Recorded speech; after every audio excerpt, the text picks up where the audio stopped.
இங்க அனாமிகாவ பார்க்கறதுக்காக வீட்டுக்கு அவங்க அம்மா, அப்பா வராங்க. அம்மா, அப்பா வந்துட்டு, இங்க வந்து அவங்க 2 பேருக்கும் தாலி பிரிச்சு கோக்கணும். அதுக்கு எந்த நாள் வச்சுக்கலாம் அப்படின்ற மாதிரி கேட்கறதுக்கு வராங்க. நாங்களும் அத பத்தின யோசனையில தான் இருந்துகிட்டு இருந்தோம். சம்மதின்னு காயத்ரி சொல்ல, தாத்தா, பாட்டிகிட்ட இத பத்தி பேசணும்னு நெனச்சிட்டு இருக்காங்க. கீழ வர தன்னுடைய அத்தை, மாமா கிட்ட விஷயத்த சொல்றாங்க காயத்ரி. இத கேட்ட இங்க தாத்தாவும், பாட்டியும் ரொம்ப சந்தோஷப்படுறாங்க. சரி, எங்க குடும்ப ஜோசியர்கிட்ட கேட்டுட்டு நானே ஒரு நல்ல நாளா உங்ககிட்ட சொல்றேன். நீங்க அது மாதிரி எடுத்து நடத்திக்கலான்ற மாதிரி சொல்ல, இத கேட்ட இங்க அவங்க அம்மா, அப்பா ரொம்ப சந்தோஷத்தோட வீட்டில் எங்கள் அனாமிகாவையும் பார்த்துட்டு அங்கேருந்து கிளம்பி போகிறாங்க. அதுக்கு பிறகு எங்கள் தாத்தா என்ன பண்ணுறாங்கன்னா, தனக்கு தெரிஞ்ச அந்த ஜோசியர்கிட்ட விவரத்தை சொல்லி கேட்குறாங்க. இங்கே இருக்க ஜாதகப்படி பார்த்தா அவங்களுக்கு வெளியிலையோ இல்லை வீட்லேயோ வைக்கிறது சரிப்பட்டு வராது. பேசாமல் கோவிலில் வைங்க, அதுதான் நல்லதுன்னு சொல்கிறாங்க. இதனால தாத்தாவும் பாட்டியும் அனாமிகா கிட்டையும் விஜய் கிட்டையும் கேட்குறாங்க. கோவிலில் தான் இந்த பூஜை வைக்கணும்னு சொல்லியிருக்காங்க. அதனால உங்களுக்கு தாலி பிரித்து கோக்குற ஃபங்க்ஷனை கோவிலில் சிம்பிளாக நடத்திக்கலாம். அதுக்கப்புறம் வர வர ஃபங்க்ஷனை நம்ம வீட்டில் பிரம்மாண்டமாக நடத்திக்கலாம். அது மட்டும் இல்லாமல் அந்த ஃபங்க்ஷன் அங்கே முடிச்சுட்டு ஒரு சின்ன பரிகார பூஜை இருக்குன்னு சொல்லியிருக்காங்க. அதையும் முடிச்சுட்டு வந்துடலாம் அப்படின்னு சொல்கிறாங்க. சரிங்க தாத்தான்னு சொல்ல இங்கே அனாமிகாவுக்கும் ரொம்ப சந்தோஷமாக இருந்துகிட்டு இருக்கு. கோவிலாக இருந்தா என்ன, வீடாக இருந்தா என்ன, நமக்கு ஃபங்க்ஷன் நல்லபடியாக நடந்தால் போதும். ஏன்னா இந்த வீட்டுக்கு வந்த மற்ற 2 பேருக்கும் எப்படி நடந்தது என்னன்றது நமக்கு தெரியாமலா இருந்துச்சு. எல்லாமே நல்லா தெரியும். இதுக்கப்புறம் என்ன வேண்டி கிடக்கு, அவங்கள விட பெஸ்ட்டாக தான் எங்கள் வீட்டில் செய்வாங்கன்ற மாதிரியான எண்ணத்தில் இருந்துகிட்டு இருக்காங்க. ஆனால் ஏற்கனவே இங்கே 2 கோடி கடன்பட்டு அது சூர்யா அடைச்ச விஷயமே அனாமிகாவுக்கு இன்னும் தெரியல. இப்போ இதில் இவங்க நல்லா செய்வாங்கன்ற ஒரு எதிர்பார்ப்பில் வேற இருந்துகிட்டு இருக்காங்க. இந்த விஷயத்த தன்னுடைய அம்மாவுக்கும் அப்பாவுக்கும் ஃபோன் பண்ணி அனாமிகா சொல்லிடுறாங்க. இதை கேட்ட அவங்களும் அப்படியா, கோவிலில் தானே, வேற எந்த பிரச்சனையும் இல்லைன்னு சொல்லி கேட்க, வேற என்னமா பிரச்சனை வரப்போது, கோவிலில் தான் வைக்கிறாங்க, அங்கே நீங்கள் வந்துட்டா போதும். அங்கே வந்து நீங்கள் எனக்கு என்னென்ன சீர் செய்யணும்னு நினைக்கிறீங்களோ அதை நல்ல விதமாக செய்யுங்க. அது மட்டும் இல்லாமல் எங்கள் அனாமிகா சொல்கிறாங்க, மகாவுக்கும் ஐஸ்வர்யாவுக்கும் அவங்க அம்மா அப்பா செஞ்சதை விட அதிகமாக நீங்கள் ஒரு படி மேலேயே போய் செய்யணும். அப்போ தானே நமக்கு மரியாதைன்ற மாதிரி சொல்ல, இதை கேட்டவங்களும் கண்டிப்பாக செஞ்சிடலாம். இதை தவிர வேற எங்களுக்கு என்ன வேலை, கண்டிப்பாக அவங்க வீட்டில் ரொம்ப சிம்பிளாக தான் பண்ணியிருப்பாங்க. நாம் உனக்கு தடப்படலாக பண்ணி நடத்திட வேண்டியதான்ற மாதிரி இருந்துகிட்டு இருக்காங்க. அடுத்த நாள் கோவிலுக்கு எல்லாருமே கிளம்பி போகிறாங்க. இங்கே தாலி பறிச்சு கோக்குற ஃபங்க்ஷனுக்காக. அந்த ஃபங்க்ஷனுக்கு இப்போ அவங்க அம்மா அப்பான்னு சொல்லி எல்லாருமே வர, சில சொந்தக்காரங்களையும் கூட்டிகிட்டு வராங்க. உண்மையிலேயே அவங்க சொன்னது போலயே அதிக சீரோட தான் அந்த கோவிலுக்கும் வராங்க. இதை பார்த்துட்டு இருந்த தாத்தா பாட்டிக்கு ரொம்ப ஆச்சரியமா போயிடுது. இவ்வளோ எதுக்கு சீர், அதுவும் தாலி பிரிச்சு கோகுறக்கு ஃபங்க்ஷன் தானேன்னு சொல்ல, எதுவாக இருந்தா என்ன, எல்லாம் எங்கள் பொண்ணுக்கு நடக்குது, எங்கள் பொண்ணு சந்தோஷமா இருந்தா அதுவே போதும்லன்னு சொல்ல, இதை கேட்ட காயத்ரிக்கும் ஒரு சந்தோஷம் கிடைக்குது. அதே போல் சித்ரா தேவியும் பார்க்குறாங்க. பாருடா இவங்க வீட்லேருந்து எப்படியெல்லாம் செய்கிறாங்கன்னு, இந்நேரம் நீயும் ஒரு பணக்கார பொண்ணை கல்யாணம் பண்ணியிருந்தா உனக்கும் இப்படியெல்லாம் நடந்திருக்கும். என்ன சொல்கிறது, எல்லாம் உன்னைய சொல்லணும் அப்படின்ற மாதிரி திட்டுறாங்க.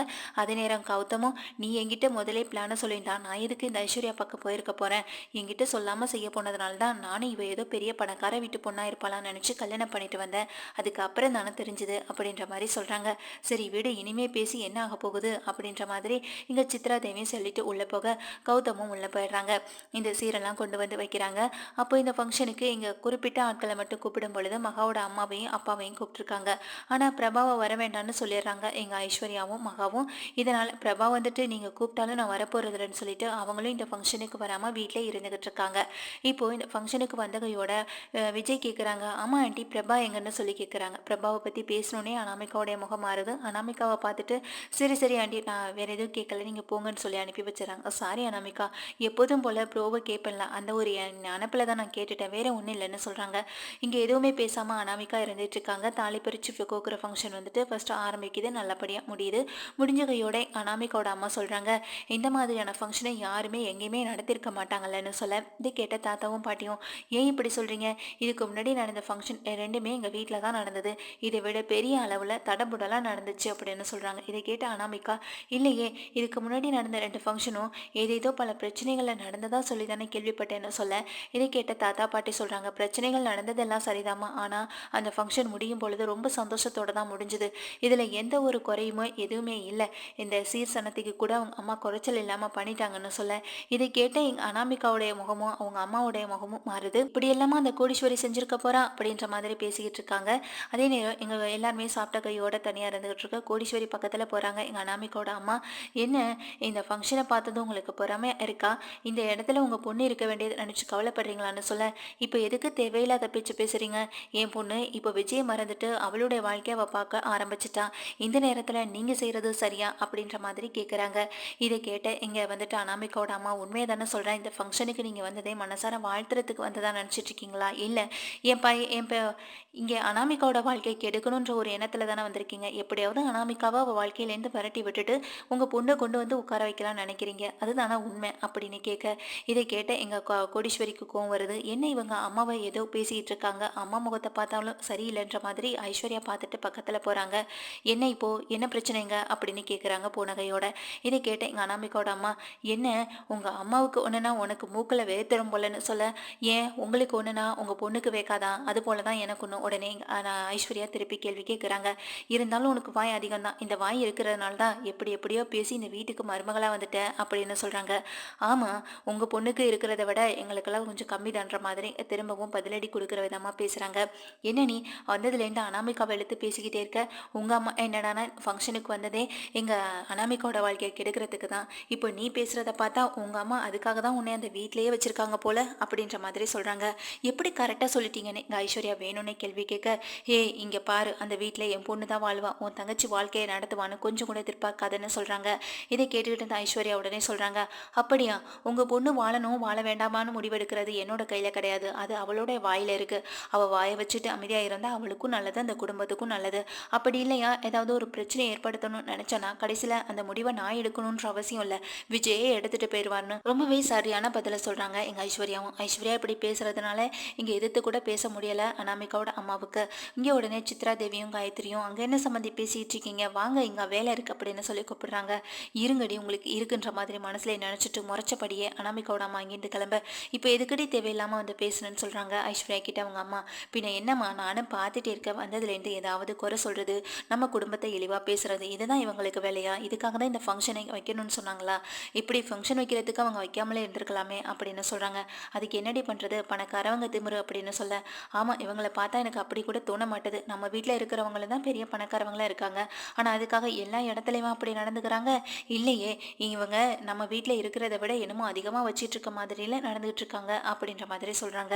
இதை கேட்ட எங்கள் கோடீஸ்வரியும், சரி வீடு பரவாயில்ல, வயிற்றுல குழந்தைய வச்சுட்டு நீ எதுக்கு டென்ஷன் ஆகிறப்பா, போகலான்னு சொல்லி உள்ளேயும் கூட்டிகிட்டு போகிறாங்க. அதுக்கப்புறம் அந்த ஃபங்க்ஷனில் சின்ன சின்ன வேலைகள் இதெல்லாம் முடிய ஃபங்க்ஷன் நல்லபடியாக முடிஞ்சிருது. மொத்தமாக முடிஞ்சிருது ஃபங்க்ஷனும். அந்த நேரம் பார்த்து எங்கள் ஐஸ்வர்யா டக்குன்னு ஒரு பிளான் பண்ணுறாங்க. எங்கள் அம்மா கிட்டேவா கேள்வி கேட்குற, எங்கள் அம்மா கிட்டேவா இப்படி அகங்காரமாக நடந்துக்கிற, உன்னை என்ன பண்ணுற பாருன்ற மாதிரி இங்கே வந்து ஐஸ்வர்யாவும் யோசிக்கிறாங்க. அந்த நேரத்தில் தான் இங்கே எல்லாரும் பேசிகிட்டு இருக்க நேரத்தில் நீங்கள் ஐஸ்வர்யாவை அனுப்பி வச்சுட்டு கோடீஸ்வரி தனியாக நின்றுட்டு இருக்கப்போ அங்கே இருக்கிற பூசாரி வராரு. வந்த கையோட எங்கள் கோடீஸ்வரியை பார்க்குறாரு. எதுக்கு ஐயா இப்படி பார்க்குறீங்கன்னு சொல்லி கோடீஸ்வரி கேட்க, அன்னைக்கு நடந்ததை நினச்சேன் அதான் அப்படின்ற மாதிரி சொல்ல, என்ன நினச்சிங்க அப்படின்னு கேட்குறாங்க. இல்லைம்மா, அன்னைக்கு நீங்கள் இந்த பரிகார பூஜை நல்லபடியாக நடக்கணுங்கிறதுக்காக இளநியில் எண்ணெயை தடவி வச்சிங்கல்ல, அதை நினச்சேன் அதான் சிரிச்சேன்னு சொல்கிறாங்க. இந்த விஷயம் உங்களுக்கு எப்படி தெரியும்னு சொல்ல, ஏங்கம்மா, இந்த கோவிலில் எங்கெங்கே கேமரா இருக்குன்னு கூடவா எனக்கு தெரியாது, கோவில்லையும் திருட்டு நடக்குது, கேமரா எல்லா பக்கங்கள்லையும் இருக்குது, அப்படி தான் நீங்கள் பண்ண வேலையை நானும் பார்த்தேன் அப்படின்னு சொல்கிறாங்க. இதை கேட்ட கோடீஸ்வரிக்கு பெயர் அதிர்ச்சியாக இருக்குது. ஐயா, இந்த விஷயம் வேறு யாருக்கும் கண்டிப்பாக தெரியாதுமா, ஆனால் பரிகார பூஜையில் இப்படி பண்ணது மிகப்பெரிய தப்பு, ஒரு பொண்ணையும் மாப்பிள்ளையும் சேர்த்து வைக்கணுங்கிறதுக்காக நீங்கள் பண்ணீங்க, அது சரிதான், பின்னால் இது அவங்களுடைய வாழ்க்கையில் பிரச்சனை ஏற்படுத்தணும் உங்களுக்கு ஏன் தோணலை அப்படின்ற மாதிரி சொல்கிறாங்க. பின்ன என்ன சாமி, அந்த இளநியில் பூஜை பண்ணுனா எப்படி அது வந்துட்டு விளக்கேறியும், இது எல்லாருக்கும் தெரியுமே தண்ணியில் விளக்கேறியாதுன்னு, அப்படி இருந்தும் நீங்கள் எரிய வைக்கணும்னு சொன்னீங்க, வேறு வழி இல்லாமல் அது எங்கே எரியாமல் போயிடுமோன்ற ஒரு பயத்தில் தான் நான் இந்த மாதிரியான ஒரு வேலையை பார்த்தேன், நான் செஞ்சது தப்புன்னு மன்னிச்சிருங்கன்னு சொல்லி கேள்வி கேட்குறாங்க. இல்லைம்மா, நீங்கள் செஞ்சது தப்பு தான், அதுக்கு மன்னிப்பு கேட்டு தான் ஆகணும், நான் இல்லைன்னு சொல்லலை, ஆனாலும் அந்த செஞ்சதுக்கு பிறகு இப்போ அந்த பொண்ணு மாப்பிள்ளையும் சந்தோஷமாக இருக்காங்களா, கண்டிப்பாக இருக்க மாட்டாங்க, ஏன்னா அந்த பரிகார பூஜை சரிவர முடியலை, அதுதான் உண்மைன்னு சொல்கிறாங்க. இப்போது இந்த விஷயத்த விஜய் கேட்டுறாங்க. அப்போது ஆண்டி தான் அன்னைக்கு அதில் எண்ணெயை ஊற்றி வச்சாங்களா, இப்படி எல்லாரும் நம்மளுக்காக நம்ம நல்லதுக்காக யோசிக்கிறாங்க, ஆனால் அந்த அனாமிகா ஏன் இப்படி இருக்கா அப்படின்ற மாதிரியான யோசனையில் எங்கே வந்துட்டு விஜயம் இருந்துகிட்டு இருக்காங்க. விஜய் என்ன பண்ணுற, இங்கே வான்னு சொல்லி கூப்பிடு. அதுக்கப்புறம் இங்கே கோடீஸ்வரியும் போகிறாங்க, விஜயும் போயிடுறாங்க. பூஜை முடிய போது, பூஜை முடிச்ச கையோட கிளம்பணும், வா சாமி கும்பிட்டுட்டு வரலாம் அப்படின்னு சொல்லி கூப்பிடுறாங்க. எல்லாரும் போய் சாமி கும்பிட்டுட்டு வெளியில் வராங்க. கொஞ்சம் நேரம் உட்காந்துட்டு போகலாமே கோவில்லன்னு எங்கள் தாத்தாவும் பாட்டியும் சொல்ல, சரி எல்லாரும் அமருங்கன்னு சொல்லி உட்கார வைக்கிறாங்க. எல்லாரும் உட்காராங்க. அப்போ கோடீஸ்வரி கிட்ட எங்கள் காயத்ரி கேட்குறாங்க, ஆமாம், நீங்கள் மட்டும் வந்திருக்கீங்க, எப்போதுமே உங்கள் பொண்ணையில் கூட்டிகிட்டு வருவீங்கன்னு சொல்ல, ஏங்க என் பொண்ணை கூட்டிகிட்டு வந்தாலும் தப்புன்னு சொல்கிறீங்க, கூட்டிகிட்டு வரலன்னா ஏன் கூட்டிகிட்டு வரலன்னு கேட்குறீங்க, இப்போ ஃபோன் பண்ணி அவளை கூப்பிடுவான்னு சொல்ல, இதை கேட்ட எங்கள் காயத்ரி, எதுக்குமா, எதுக்கு இப்படி நீ சும்மாவே இருக்க மாட்டேன்னு சொல்லி அப்படியே அமைதியாக ஆக்கிடுறாங்க விஜயும். இதனால் காயத்ரியும் வேறு வழி இல்லாமல் பேச முடியாமல் அமைதியாகிடுறாங்க. அனாமிகாவுக்கு செம்மையான டென்ஷன் எங்கள் கோடீஸ்வரியை பார்க்கும் பொழுது, ஏன் ஆண்டி இந்த ஃபங்க்ஷன் நல்லபடியாக நல்லபடியாக முடியணும்னு நினச்சி தானே வந்தீங்கன்னு சொல்ல, பின்ன வேறு எதுக்குமா இந்த ஃபங்க்ஷனுக்கு வருவாங்கன்னு சொல்லி கேட்குறாங்க. இப்போ எதுக்கு அனாமிகா தேவையில்லாமல் அவங்கக்கிட்ட பிரச்சனை பண்ணுறேன்னு விஜய் கேட்க, அதுக்கு அனாமிகா சொல்கிறாங்க, இல்லை ஆரம்பத்துலேருந்தே இவங்க ஏதோ பிரச்சனை பண்ணுற மாதிரியே எங்கள் அம்மா கிட்ட பேசிக்கிட்டு இருந்தாங்க, நானும் பார்த்தேன்னு சொல்ல, ஆமாம் மாமா, உங்கள் அம்மா கிட்ட பிரச்சனை பண்ணது எங்கள் அம்மா தானோ. உடனே இங்கே வந்துட்டு ஐஸ்வர்யா சொல்கிறாங்க, தாத்தாவும் பாட்டியும் கோவிலுக்கு வந்த இடத்துல எதுக்கு பிரச்சனை பண்ணிக்கிட்டு கொஞ்சம் அமைதியாக இருங்கன்னு சொல்ல, அதோட வாய மூடிடுறாங்க. அதுக்கு பிறகு எங்கள் விஜய் அனாமிகாவுடைய காதில் சொல்கிறாங்க, இங்கே பிரச்சனையெல்லாம் உன்னாலே உங்கள் அம்மா வளையும் தான் வருது, பேசாமல் அமைதியாக இருங்க, இல்லைனா அப்புறம் நான் நடந்துக்குவேன் வேறு மாதிரி ஆகிடும்னு சொல்கிறாங்க. என்ன விஜய் என்ன மிரட்டியான்னு சொல்லி கேட்க, நீ எப்படி வேணாலும் எடுத்துக்கோ, இதுக்கு முன்னாடி நம்ம பண்ணுற ஒவ்வொரு பரிகார பூஜையும் தடங்களில் தான் போய் முடிஞ்சிருக்கு, அதெல்லாம் இன்னைக்கு சரிவர அமைஞ்சதுக்கு காரணமே இங்கே ஆண்டி தான். அன்னைக்கு இளநீர் தண்ணியில் விளக்கு எரிய வைக்கணும்னு சொன்னார்ல, அது எப்படி எரிஞ்சிருக்கும்னு நினைக்கிறேன், அது ஒன்று இளநீர் தண்ணி கிடையாது, அதை மாற்றி வச்சது எங்கள் கோடீஸ்வர ஆண்டி தான், அதில் எண்ணெய் ஊற்றி வச்சது எங்கள் கோடீஸ்வரி ஆண்டி தான், அது உனக்கு தெரியுமான்னு சொல்லி கேட்குறாங்க. இதை கேட்ட அனாமிகா என்னதான் ஷாக்கார மாதிரி மூஞ்ச வச்சுக்கிட்டாலும் அவங்க மனசுக்குள்ளே ஒரே விஷயம், இந்த குடும்பத்தை நம்ம குடும்பத்தோட சேர விடக்கூடாது, இவங்களை தனியாக பிரித்து அவங்க முன்னாடி எப்படி இருந்தாங்களோ அப்படியே ஆக்கணும் அப்படின்ற ஒரு எண்ணம் தான் எங்கள் அனாமிகாவோடைய மனசில் ஓடுது. எல்லாம் தெரிஞ்ச அனாமிகா சரி சரி அப்படின்ற மாதிரி அமைதியாக இருந்துகிட்டு இருக்காங்க. அந்த நேரம் பார்த்து ஐஸ்வர்யா என்ன பண்ணுறாங்கன்னா, தன்னுடைய அம்மாவுடைய காதில் ஏதேதோ கொஞ்சம் நேரத்துக்கு முன்னாடி பேசிகிட்டு இருந்தாங்க. எல்லாரும் கிளம்புற நேரத்தில் கோடீஸ்வரி என்ன பண்ணுறாங்கன்னா, உடனே சாமி ஆடுற மாதிரி சத்தம் போட ஆரம்பிச்சிடுறாங்க. எல்லாருமே சாமி வந்துடுச்சேன்னு சொல்லி பக்கத்தில் போய் நிற்க, என்னம்மா என்னாச்சு இவங்க ஏன் இப்படி ஆடுறாங்கன்னு அனாமிகா கேட்குறாங்க. அதான் சாமி வந்திருக்கு போலடின்னு சொல்ல, சரி சரின்ற மாதிரி நின்றுட்டு இருக்காங்க. அப்போ எல்லாருமே போய் காலில் விழுந்து ஆசீர்வாதம் வாங்க. அப்போது இங்கே உள்ளவங்க அவங்க ஃபேமிலியில் உள்ளவங்க மற்றவங்க யாருமே போய் விழலை. என்னம்மா உங்கள் குடும்பத்தில் இருக்க ஆளுக்கு இப்போ சாமி வந்திருக்கு, அடிக்கடி இவங்க இந்த கோவிலுக்கு வரும்போது சாமி ஆடுவாங்க, இப்போ வந்திருக்குன்னா ஏதாவது குறி கேட்குறதா இருந்தால் கேட்டுக்கோங்க, அவங்க காலில் விழுந்து ஆசீர்வாதம் வாங்கிக்கோன்னு பூசாரின்னு சொல்கிறாங்க. இதை கேட்ட எங்கள் ஐஸ்வர்யாவும் ஓடி போய் முதல் ஆளாக காலில் விழுவேன், ஏன் கௌதமையும் கூட்டிகிட்டு போய் தான் காலில் விழுறாங்க. அப்போ அவங்க சொல்கிறாங்க, உனக்கு குழந்தை நீ நினைக்கிற மாதிரி நல்ல ஹெல்த்தியாக நல்லபடியாக பிறக்குன்ற மாதிரி சொல்கிறாங்க. அதுக்கு பிறகு எங்கள் ஐஸ்வர்யாவும் வந்துற சூர்யா மகா 2 பேரும் காலில் விழுந்து ஆசீர்வாதம் வாங்குறாங்க. ஏன் ராஜலட்சுமி வரையும் காயத்ரி வரையுமே போய் காலில் விழுந்து ஆசீர்வாதம் வாங்க. கடைசியில் இங்கே நின்றுகிட்டு இருக்கிறது யாருன்னு பார்த்தா அனாமிகாவோட அம்மாவும் மட்டும்தான். விஜயும் அனாமிகாவும் போய் காலில் விழுகவே இல்லை. தாத்தாவும் போய் காலில் விழுக சொல்கிறாங்க. அது இல்லை தாத்தான்னு நின்றுட்டே இருக்காங்க. போய் விழுகுமா முதல்லன்னு சொல்ல, இங்கே அனாமிகாவும் போய் காலில் விழுறாங்க. இப்படி எல்லாரும் விழுந்த பிறகு அனாமிகாவோட அம்மாவையும் விழ வச்சிடுறாங்க. அதுக்கப்புறம் சாமியும் குறி சொன்ன மாதிரி குறி சொல்லிட்டு அவங்க அப்படியே மயக்கம் அடைஞ்சிடுறாங்க.